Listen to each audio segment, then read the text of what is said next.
Oh, hi. I was just doing some fine literature reading while I was waiting for this. What are we doing today? A podcast? No, we're doing a Facebook Live, aren't we? We're doing a Facebook Live. I should know by now what we're doing on Mondays. How long we've been doing this? Since mid-March? Every Monday or almost every Monday? Sometimes twice a week, sometimes 3 times a week. And Julia, I'm going to turn you up so people can hear you. It's the Tom and Julia show again. Here we are. Oops. Julia, I lost you. I think I hit the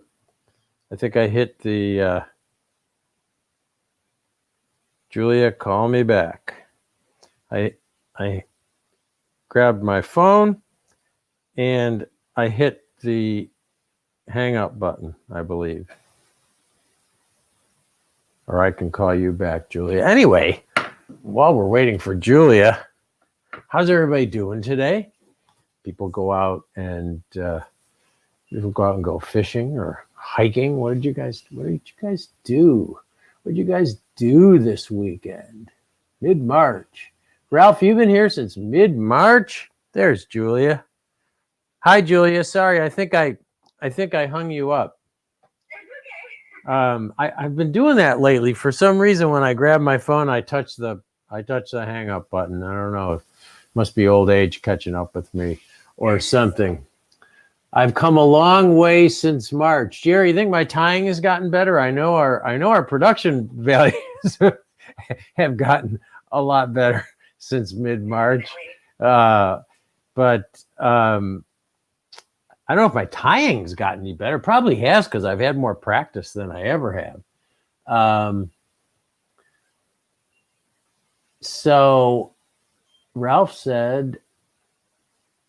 just finished online teaching for the day. Well, good for you. Was that Ralph? No, Mahoney. Good for you, Mahoney. And somebody's here from I don't know where. I can't read it. It's in another script. Darius is here from the North Shore. I guess Hawaii, because he says aloha. And Adam's here. New York. It was the New York opener for pheasants, so I restocked the tying bench. Oh, you get any good center tail, ringneck male center tail feathers? I could use some. And Ed's here from rainy Central Florida. Well, you could probably use the rain for the Everglades, Ed. And Sweden. Arvid's here from Sweden. And Andrew's here from the United Kingdom. David says, what did David say? Oh, I'd rather watch Tom's master tying skills than go to Zoom University. Well, I don't know if this is going to be as valuable as Zoom University, but you won't see much. Oh my God, Mateo dropped a whole thing of Orvis head cement on himself. Yeah, be careful if you're tying along. Don't leave your jar of head cement open.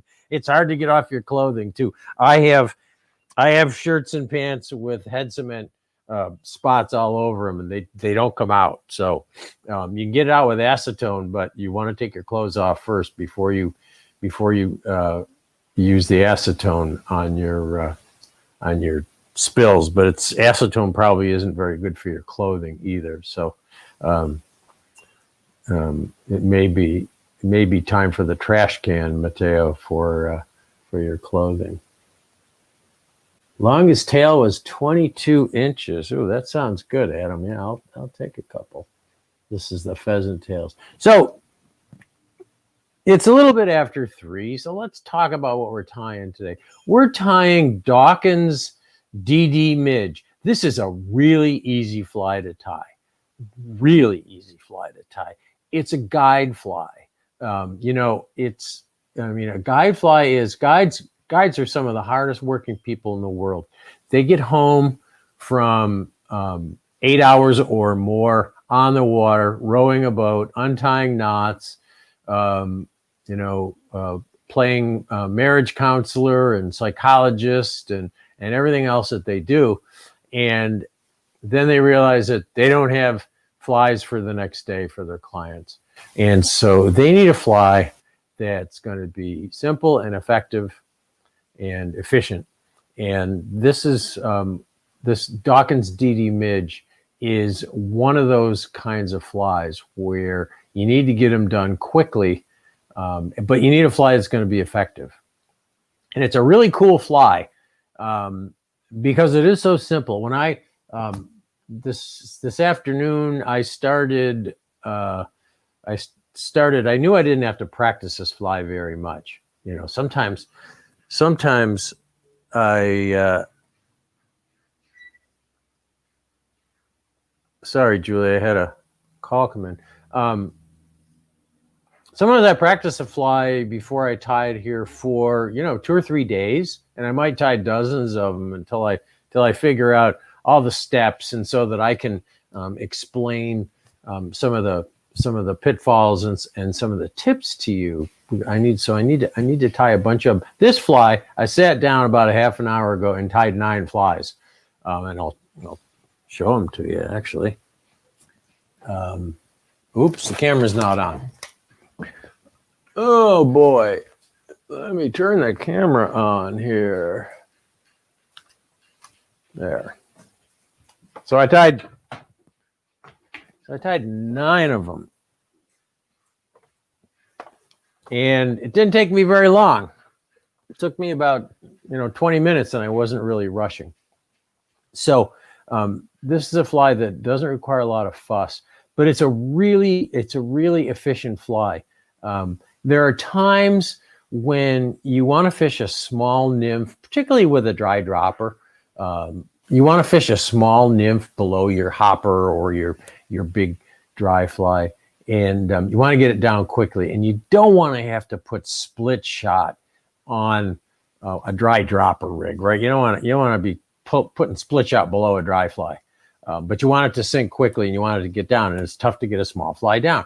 So this fly utilizes 2 tungsten beads instead of 1. A big one, big copper one, and a smaller black one. And they are hefty. They get down. So hanging this thing below a dry fly with a 5 or even a 6X tippet, you can fish fairly deep and with a fairly small fly with this Dawkins DD Midge. So it's a really good fly. Mike developed it. Mike Dawkins, the originator of the fly, runs the retail operation at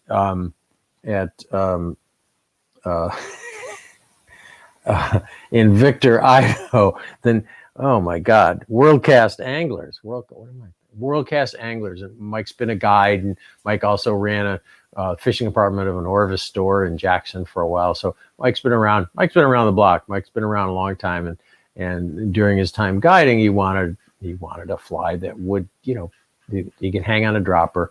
That would get down really quickly, and a small fly. Sometimes you need a more subtle fly than a big beadhead or a stonefly nymph or a squirmy worm or something like that. You need something a little small and a little more subtle. And this fly, I think Mike developed it to imitate a midge larva or a pupa, but honestly, I think that fish probably would take this for a small mayfly, and especially for a small caddisfly. It's just one of those sparkly insect-looking things that goes by a fish quickly, and it's small and it's trustworthy because it's not some big ugly thing. The fish just inhales it like a little snack, like a nut from a tray on a bar when you're sitting there having a drink. You don't even think about it; you just pop it in your mouth. And that's sometimes, I think, not to be anthropomorphic, but I think that sometimes these smaller nymphs are are taken for that reason. It's just, oh, that's a nice little bug. I'm just going to eat that. I'm not even going to think about it. I'm not going to worry about it. It's small. It's probably not anything dangerous. I'm going to pop it in my mouth. So that's the fly. Now let's talk about midges in particular, because if you plan on fishing this fall and winter time, you're gonna need to fish midges. There's a reason for that. Yes, there are mayflies down under the water. There are caddisflies and there are stoneflies because the eggs got laid in the spring and the young hatched and they're growing. But I'm telling you, most of these other insects, until they start to get ready to hatch, are going to be almost unavailable to the trout unless there's some disturbance in the stream bottom. They're going to stay in the weeds, under the rocks, in the gravel, even in the mud, and they're not going to come out. But midges are active almost all winter long. I mean, there are very few days, particularly in tailwater or a spring creek, but anything that has pretty constant flow and constant temperature, there's going to be a midge hatch every day. And even in freestone rivers where the water temperatures go up and down, as soon as the water gets a little bit warmer, you're going to see a midge hatch. Now, whether the fish take these midges on top is one thing, and that's pretty rare during the wintertime. It happens, and if you find a hatch of midges, you're going to be lucky. But the midges are always active. They're always hatching. They're always in the water column. And so trout are going to be keying in on little stuff drifting in the water because that's basically all the food they have in the wintertime, unless the stream bottom gets disturbed from a flood or from cattle getting in the river or you wading around in the river. So midges are always there. Trout in many rivers ignore them when there's bigger mayflies and caddisflies and stoneflies abundant and terrestrials. But once late fall, winter comes along, you're going to have midges in the water, and that's what the trout are looking for. So if you're going to do some cold weather fishing, you got to have some midge patterns, and this is a really good one. We have any questions? We have a question that I think some people might also be asking. They're curious what split shot is for the newbies. Oh, split shot. Split shot is our sinkers. There used to be lead, and most of us use tin now, but it's just a little round piece of metal with a slit in it, and you squeeze them on your tippet with a pair of forceps, and it's a sinker that helps get your nymph down deeper. They make your casts clumsy. You can hit yourself in the head with them. They make your leader tangle. So we don't like to use them if we can help it, because they're pretty ugly. It's a pretty ugly scene. But sometimes you need them to get a fly down, particularly a small or a lightly weighted fly. So we try to avoid using them, but most of us use them at one time or another. That's a split shot, just a sinker. It's a fly fisher's version of a sinker. But good question. Good question. Need to make sure that I don't use too much jargon here.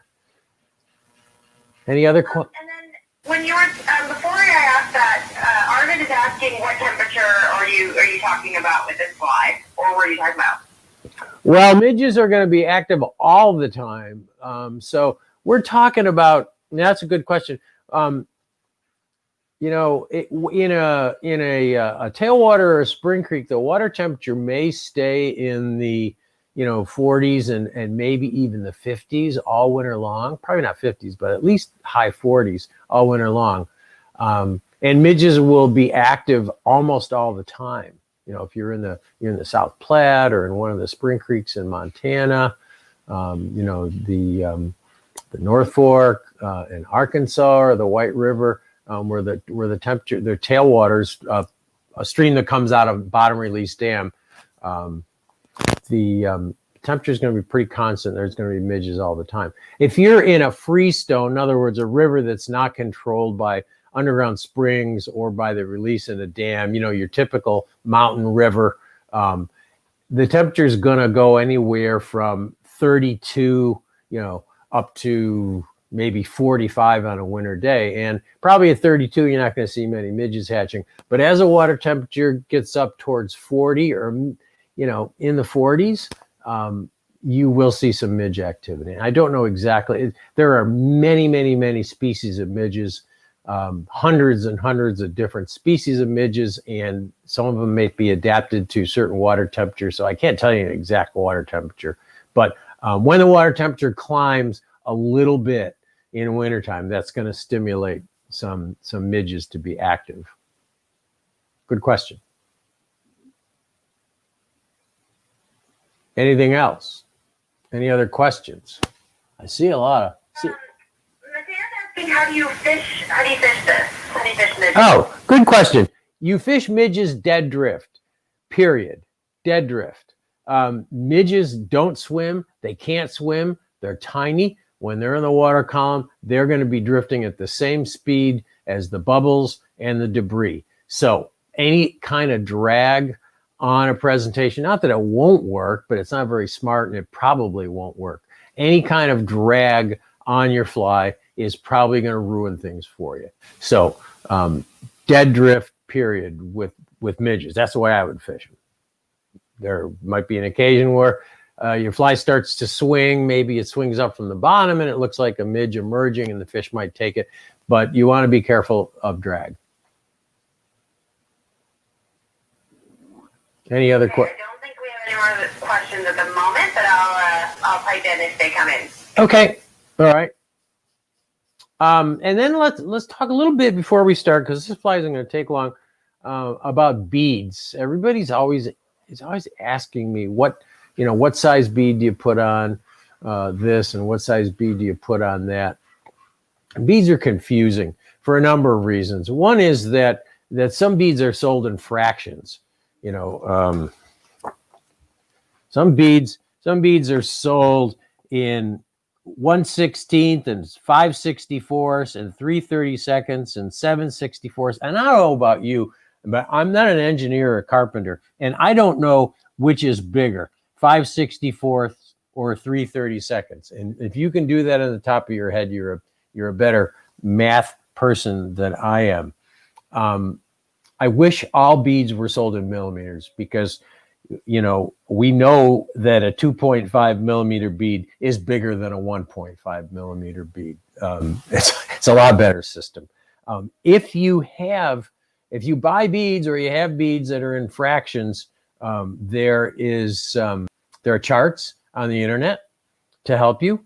And also in this little book here, there's a nice bead guide that not only tells you, gives you the inches and the millimeter equivalents, but it tells you about what hook sizes they would work on. And honestly, when I tie with beads, I don't look at the size of the bead. I don't know if it's a 7/64 or a 5/32 bead. I don't know. I eyeball them. There's a couple of reasons for that. One is that I have trouble keeping track of them.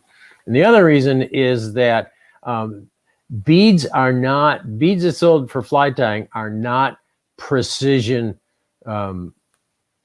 things. They're not ball bearings that are going to go into an F32. They don't have the same kind of tolerances or quality control when they make these fly tying beads. And I'll get two different boxes of beads where the beads might be a little bit different than another one. And I don't think there's that much consistency or that great quality control on these beads. So I just eyeball them. The best thing to do actually is to buy your beads. You'll see it at the top of that. You can see those boxes at the top there. Buy an assortment of beads and then just eyeball them. Don't even worry about what size you're putting on there. Just eyeball them. And if they look right, then that's the right bead. And that's what I do. That's what I do with my beads all the time. I don't worry about how many 32nds of an inch they are. All right. Yes. We have a question about if you can fish these tandem. Yeah, you can fish them tandem, sure. Yeah, absolutely. Yeah, two of them. Or you can fish this behind a bigger fly too.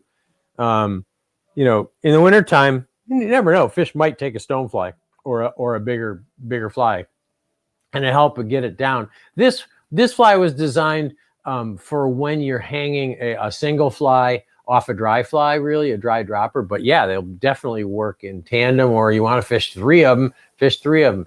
And what I might suggest is that you fish two different colors.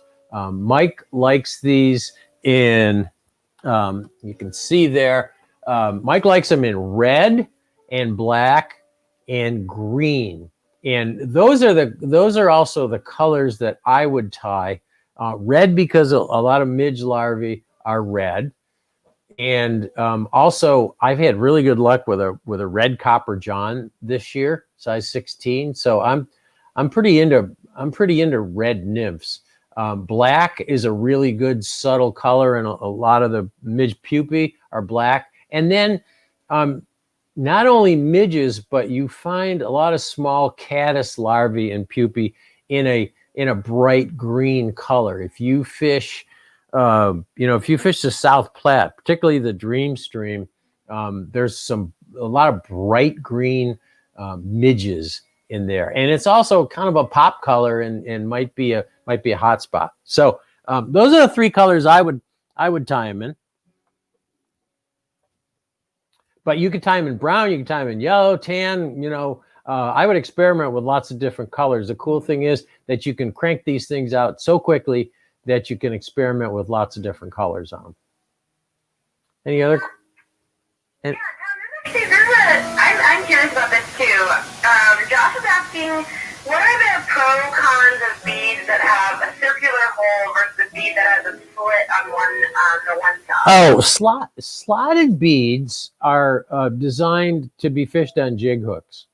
Those jig hooks that we tie nymphs on sometimes. You can't get a standard bead over a jig hook because of the way it's shaped, and you can't get the bead to sit right so that the fly rides upside down.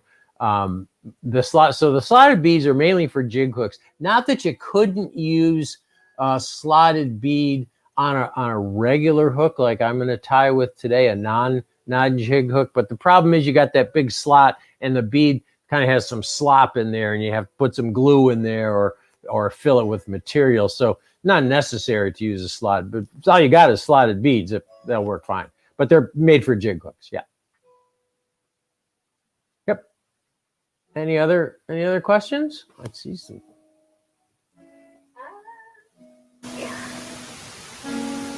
Okay. The DD midge seems to resemble a midge pupa more than a larva. Do the pupae tend to hang out in a particular part of the water column or just from the surface film down? Well, Derek, midge larvae are kind of just, they look like thread on a hook. But I think that the shape of this is close enough to a larva, maybe going into a pupa, that it might work for a larva. But pupae are going to be found all throughout the water column. They're gonna pupate down on the bottom where the midges live in the mud and vegetation and stuff, and then they're gonna rise to the surface and they're gonna drift down and gradually rise up. So they might be anywhere from on the bottom to right near the top of the water column. Yeah, they'll be all throughout the water column. But you're right, it does look more like a pupa than a larva. But where there's larvae, there's probably going to be pupae. So, and fish find the pupae easier to capture because they're going to be the things that are drifting in the water column more so than the larvae. Any other questions? Yeah, and just to let everyone know, I'll put the recipe for this fly in the comments. Okay. All right.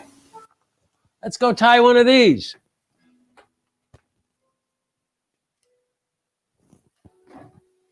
Now I got to move stuff here a little bit from my sit down area to my tying area.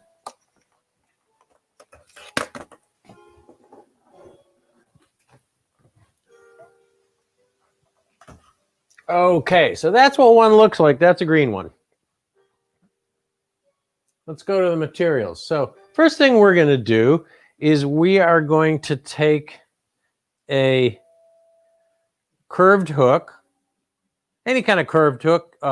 These are called, caddis hooks or worm hooks or larva hooks, whatever. But it's a short shank curved hook, and you don't have to tie it on this, but I think it makes a better looking fly on these curved hooks. So what we're going to do is we're going to first take a copper bead in a little bit larger size, and then we're going to add a little bit smaller black bead. So I'm going to take one of my small copper beads, and I'm going to roll it around in my fingers until I find, if you look, there'll be a wide hole and a little bit narrower hole. And, with some practice, you'll be able to figure out which is which. You just have to roll them around a little bit. And then I'm going to pick up my hook. And a lot of times, these beads don't quite easily slip over the barb of the hook, which is kind of cool, because what it does is it flattens the barb a little bit and gives you a micro barb. And of course, you can always take your forceps and totally pinch that barb if you want, but it does sometimes bump the barb down a bit. And then I'm going to take a smaller black bead, and these are all mixed up. See, they get mixed up in the package too, so sometimes I don't even know what size they are, but I'm looking for a slightly smaller one. And again, I'm just eyeballing it. I have no idea what size this black bead is, but I know it's a little bit smaller than, I think it's a little bit smaller than the copper bead. Yeah, just a little bit. So I'm going to roll this around. I know Tim Flagler has a fancy way of using forceps, or not forceps, but a dubbing needle to put these on the hook, but I find it easier just to do it by hand. A little bit hard. I mean, the hardest part of this fly is getting those two beads on the hook, and actually, that black bead's too large. I picked the wrong one, so I'm gonna grab a smaller one here.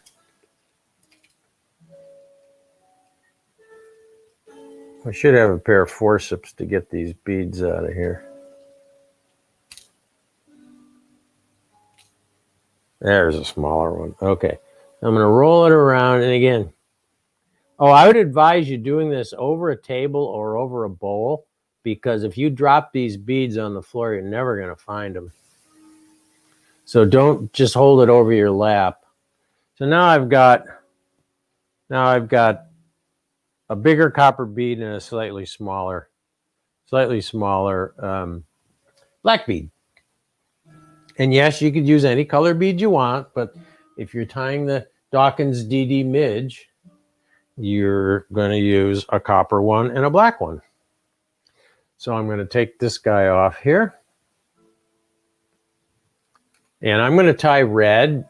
And I would advise you to angle the head down when you put this fly in the vise, because otherwise the beads are going to slide off the bend, and anyway you're going to be tying down on the bend a little bit. I'm getting the bend out of there. So just having that pointing down, gravity helps you on that.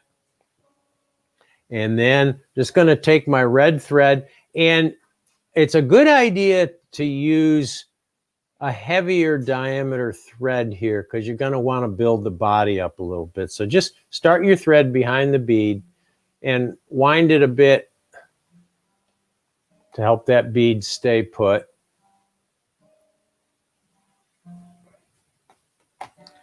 And then you're going to take just some copper ultra wire, or any kind of copper that you got. And I like the rib fairly fine. I'm using the small size, but you could also use the brassy size, which is, I don't know why they call it brassy, because who knows what size that is, but it's a little bit bigger than small. I'm just going to grab a piece of this wire and just break it. And then I'm going to stick the wire up inside the black bead to help keep that bead in place. I could probably put it all the way through to both of them. And then I'm just going to wind back over the wire. And I'm going to go about halfway down the bend. So this gives you kind of a curved shape. Midge pupae are kind of curved. And then you probably want to spin your bobbin in a clockwise direction to flatten the thread. And then just come up to the bead and then go back. And you just want to build a little bit of a taper here. Don't need much, but a little bit of a taper. You don't want to go all the way to the back. So now you've got nice smooth thread body. Make sure that's in focus. There we go. And then just take your wire, and you must take 5 turns. You cannot take any more, any less. 5 turns. If you don't have 5 turns on here, the fish won't eat this. No, I'm just kidding. Just take about 5 turns. And then I like to wind a few times behind the bead. That helps it stay in place. And then I'm going to just tie that in.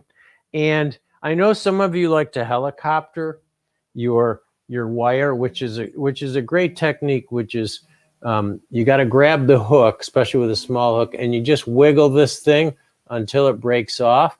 But I'll tell you what, it's faster just to get a fine pair of cutters and cut it. The other thing is that if you helicopter that wire, when you tie the next fly, you're not going to have a clean break. The end's going to be all twisted and wiggly, and it's going to be tough to get it.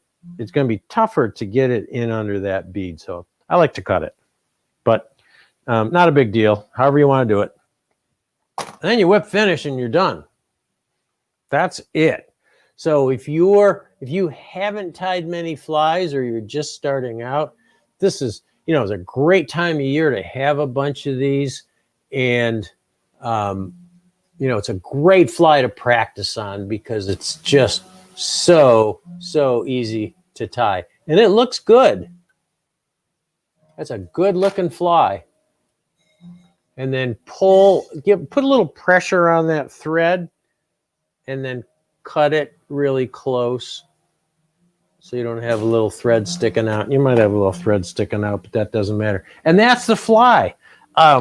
If you wanted to, you could put a little head cement over that body.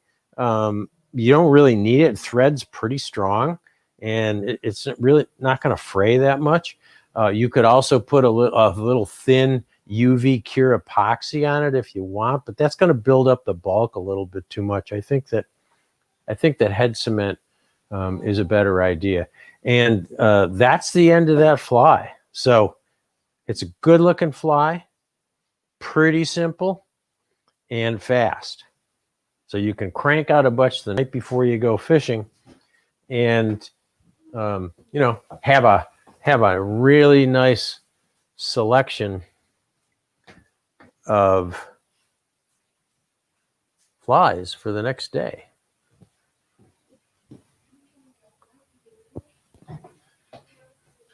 Am I in? You don't have a tail, for example, a shuck or use crystal flash for this? No, you could if you wanted to. It wouldn't be a Dawkins DD Midge, but yeah, you could put a little shuck on there, a little crystal flash or something. Yeah. Yep, you could.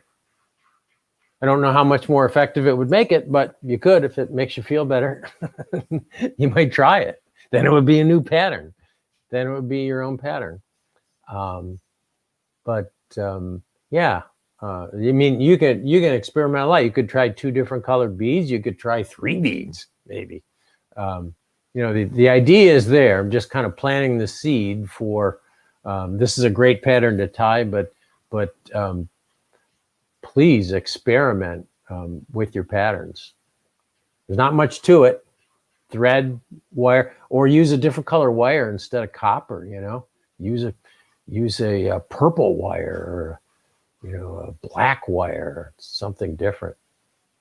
But you could have an endless variety just with these 3 materials: bead, thread, and wire. There's almost an endless variety of combinations that you could experiment with on this pattern. Yeah. Be creative. Other questions? Yes. Terry's asking. Oh, they're coming in. Good. Good, because it didn't take long to tie this fly. Can you do it without the brass bead, or does that make something else? Well, of course you could. It would be a variation.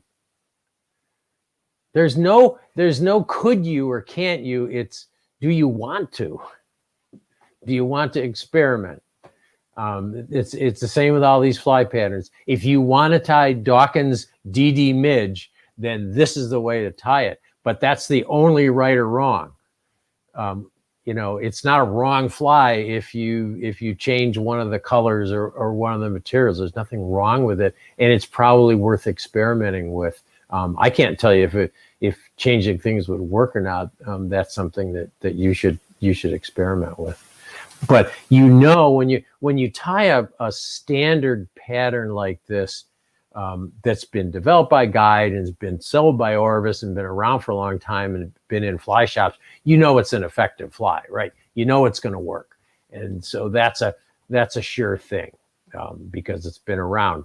When you experiment, you could come up with a less effective fly, or you could come up with a more effective fly, but nobody knows until you try it out. So just got to try it. Terry's asking, would you recommend a couple of whip finish rotations to lock in the thread? A couple of whip finish rotations. I did a couple at the end, or I'm not sure. That's what. Oh, if you to lock in the thread, if you're putting enough tension on that thread when you're winding it, it's going to stay there. If you wanted to put a whip finish in the middle of it, I guess I don't know how much it would help.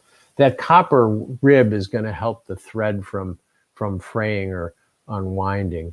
And again, a drop of head cement at the end of it would lock things in. Change the color a little bit, would darken the color just a bit. A drop of head cement, but yeah, you could. I don't, but you could. I think you already answered this in general, but John's asking, or Jack's asking, can you vary bead color? No, you cannot vary bead color. The bead police will come to your house. If you put a silver bead on this fly, it's all over. It's all over. You're done. Yes, of course you could. Yes, of course you can vary the bead color. Again, this is the standard pattern. We know this works. It's proven. A silver bead will probably work just as well as a copper bead, but we don't know, right? Until we try it, we don't know. Or a black bead followed by a smaller copper bead. You know, maybe that's the way to go. Like I said, there's endless variations that you could play around with this very, very simple fly. And I urge you to experiment. You know, what I like to do when I'm tying a fly like this is I'll tie it in the colors, the exact colors and proportions that are recommended by the originator. So, or I'll look at online at the fly in the Orvis collection, and I'll copy that exactly because I know that's going to work. That's my ace in the hole, right? I know if the fly's going to work at all, that variation's going to work. And then what I'll do is I'll do my experimentation with a few more. I'll tie 3 of this, 3 of that. I like to tie 3 of any fly I'm experimenting with, because you're probably going to lose a couple and you'll never know if it worked or not. So I like to tie 3. But once I got the standard pattern done, then I'll experiment with a few more. I'll change the color, change the material, whatever, and see if it makes a difference. I'll probably end up this is just me. I'll probably end up using the tried and true one because I have confidence in it, right? I know people have caught fish on it. But if sometimes if the fishing's either really good or really bad, I'll experiment with a variation, a wild variation of a standard pattern. Okay, Derek's asking, do you ever worry that going too far down the bend with the thread might impede hook sets? It's something I ask myself every time I tie a clink hammer or a midge. Yeah, I don't think on this fly, because you're not taking up that much of the gap. You might be reducing it like a quarter of a hook size, but this is a size 16 hook, and we fish 22s and 24s and catch fish. So I don't worry. I worry sometimes on things like bass bugs and really bushy streamers that closing that gap too much. But I wouldn't worry on this one. No. Okay, and then Mark's asking, do you ever use these for stillwater fishing? I would if I did much stillwater fishing. Yeah, it would be a good stillwater pattern. I don't do much stillwater fishing, but the people that do a lot of stillwater fishing use a lot of midge pupae. So I'm sure it would work in stillwater. Bill's asking if if a size 14 hook would be too large for this pattern. There are some midges that are quite large. We don't have as many in this country, but in the UK they have some very large midges, 14s and 12s even. For some reason we don't seem to see as many of those big midges, but that doesn't mean that the fish aren't going to eat it, because this is really a lure. We're trying to sort of imitate a midge pupa, but we're not that close. And as I said in the beginning, this could look like a caddis pupa, a caddis larva. It could even look, even though it doesn't have legs and tails, the fish might take it for a mayfly nymph too.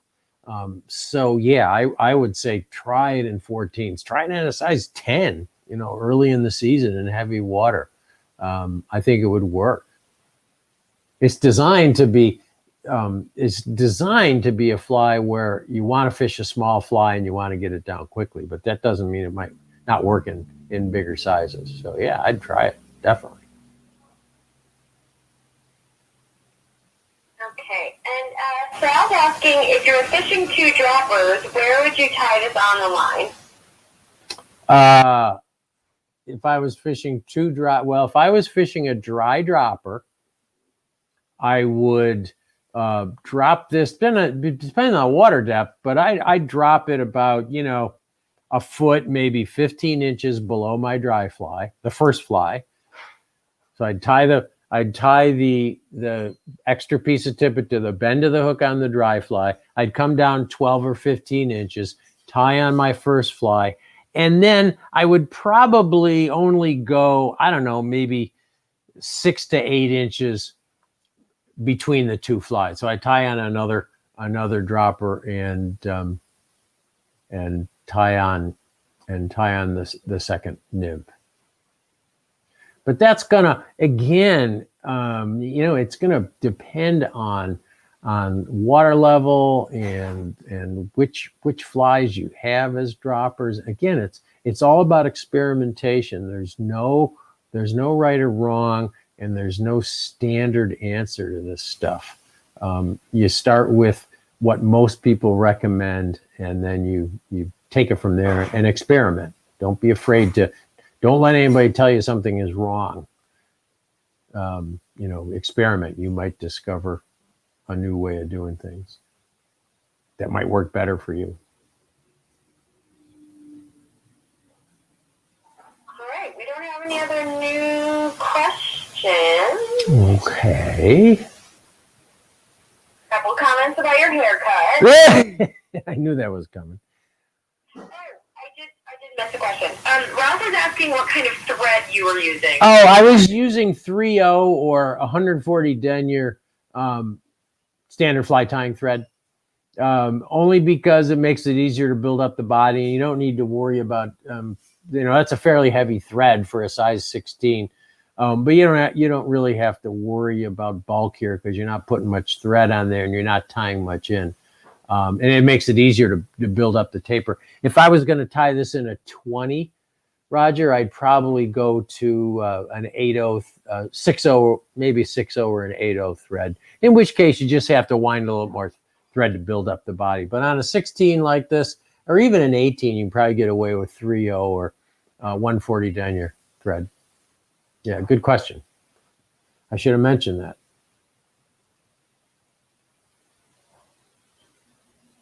Anything else? I don't see anything else. All right. Let's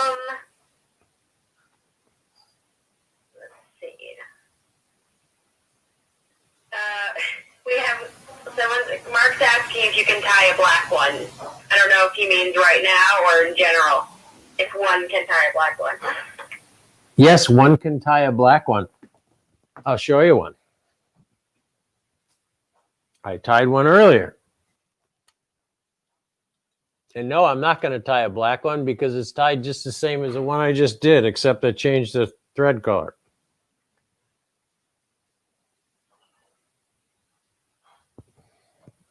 So there's a black one.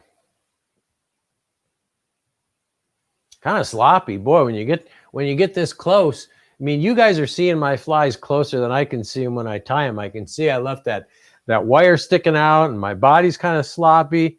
Not that that's going to matter to the fish, but, boy, when you put these things in front of a macro lens, you see all your mistakes.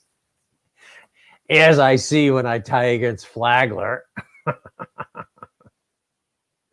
Oh, Flagler. Interesting question. Yeah. I was asking, why do Dawkins choose to use a high visual thread instead of a natural color? Well, this is a natural color for midges. Midges can be red and bright green and black. So it may be appealing to the fish too, but midges are, the pupae are usually a little bit duller colored, but the larvae are bright colored. So it's kind of a larva slash pupa imitation, I think, just a generic midge. Like I said, it's probably a lure. It's probably just something that looks insect-like to the fish and they notice it and they eat it. Don't wig out about exactly imitating all this stuff underwater. Just get in the ballpark and make it look like something that they've seen recently. Don't get too wound up on exact imitations of things, because sometimes a good fly is just a good fly and we'll never know why. We'll never figure it out.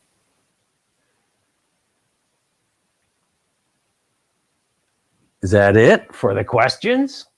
They keep coming in. Oh, wait, here we go. Oh, someone, Ralph's asking if you, I can answer this, but I think that you can speak to it. He's asking if we've ever done any kind of presentations on thread or choosing thread. No, but there's some great stuff in this book about choosing threads. We do talk when we tie about what thread I'm using, but and there are different threads. That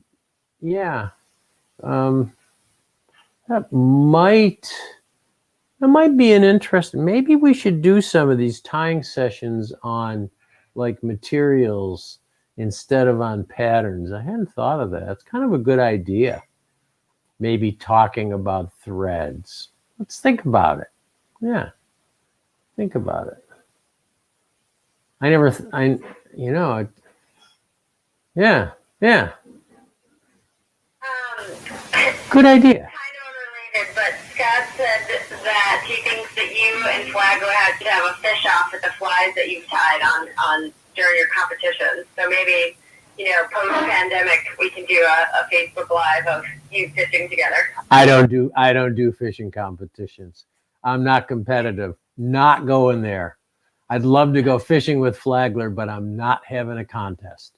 I don't enter contests. I don't do it. Fly tying, yeah. I mean, we're only doing this as a competition for fun, for entertainment. But I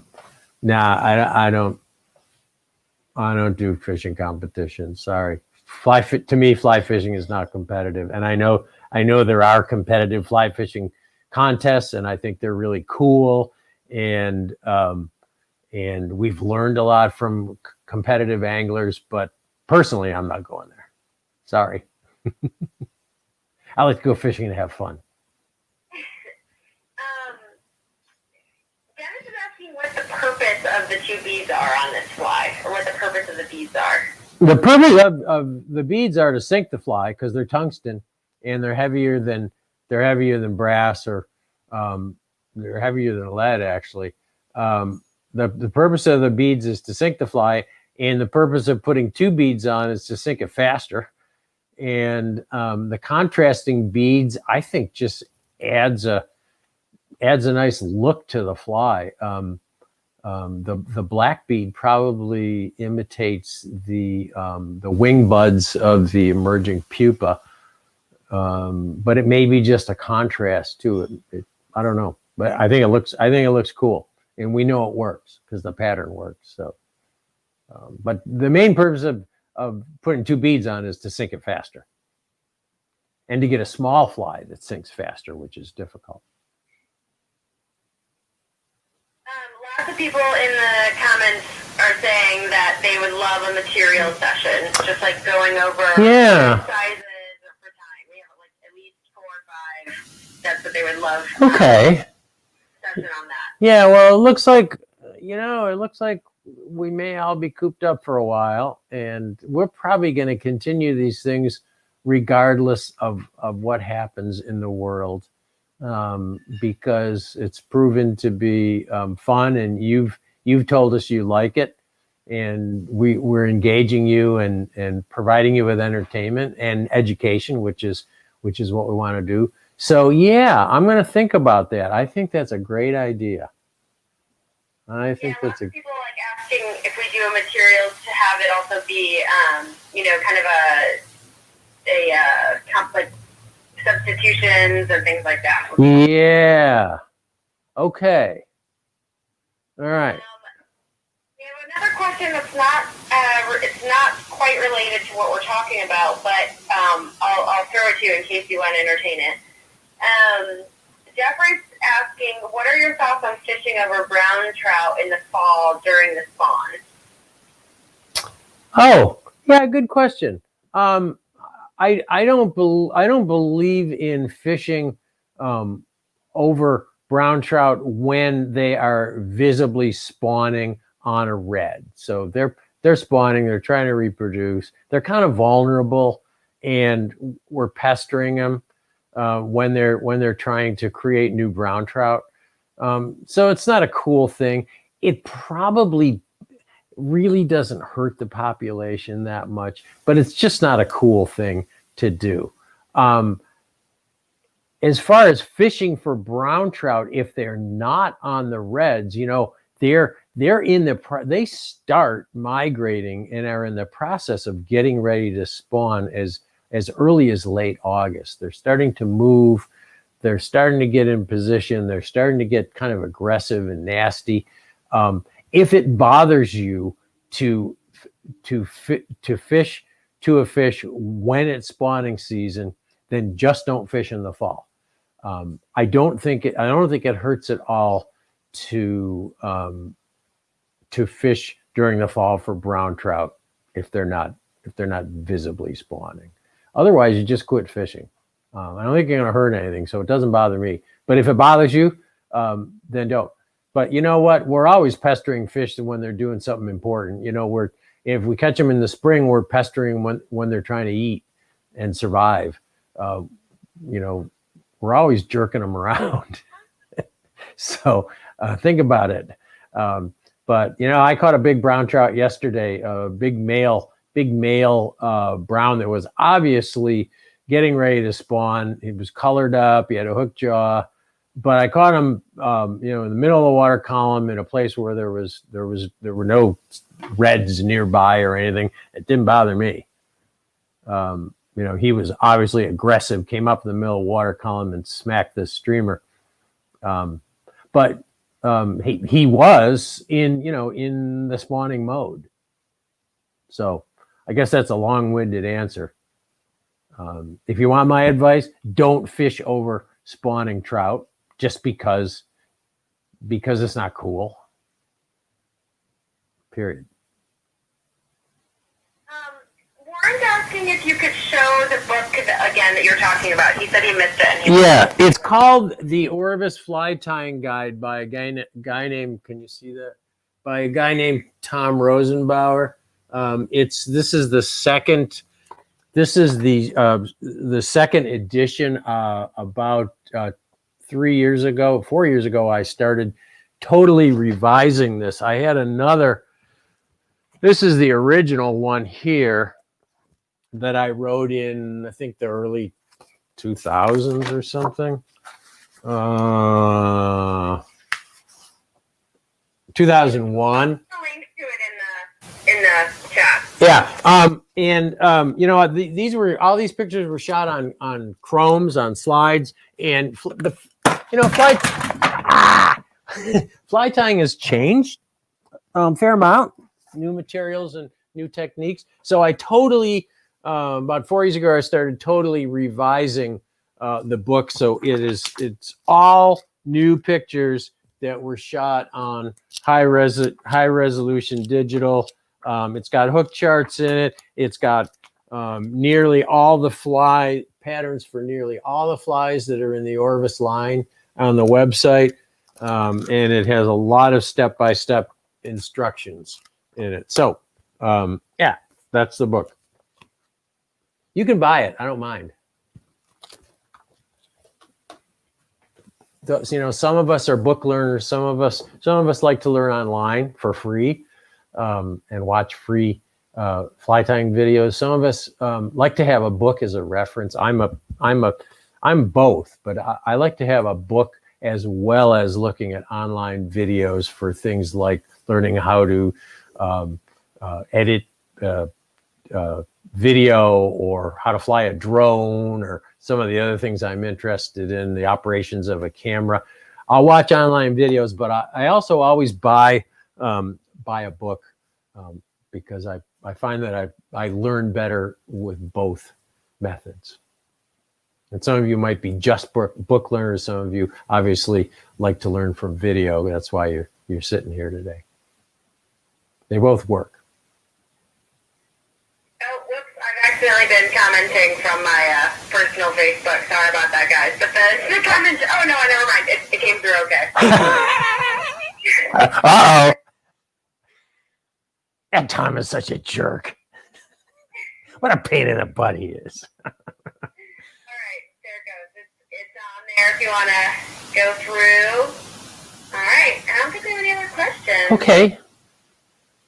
Well, thanks everyone. Hope everyone's doing well. I hope you're staying safe and healthy and getting outdoors and enjoying the nice fall weather, and doing some fishing or just hiking or mountain biking or canoeing or whatever you do outdoors. It's so healthy to get outdoors, regardless of what you do. Just get out there, get some exercise, fresh air, and learn more about nature. Get more nature in your life, because it will relieve stress and will make you feel better. So thanks everyone for watching today, and we'll see you next Monday. What are we tying? I think we're tying an intruder next Monday, aren't we?